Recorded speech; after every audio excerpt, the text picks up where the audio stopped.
नमस्कार. दिलीप स्वामी, जिल्हाधिकारी, छत्रपती संभाजीनगर बोलतोय.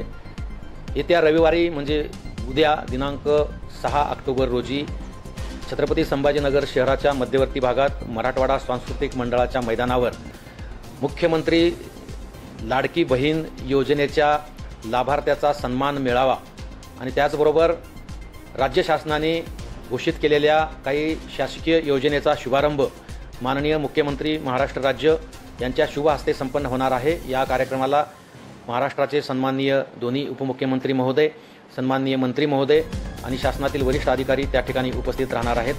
हा एक आगळा वेगळा कार्यक्रम महिला भगिनीसाठी या नवरात्रीच्या निमित्तानं या ठिकाणी आयोजित करण्यात आलेला आहे. दुपारी 1:30 वाजता हा कार्यक्रम संपन्न होणार आहे. माझी जिल्हाभरातील आणि संभाजीनगर महसूल विभागातील सर्व महिला भगिनींना विनम्र आव्हान आहे की आपण या कार्यक्रमाला उपस्थिती लावावी आणि या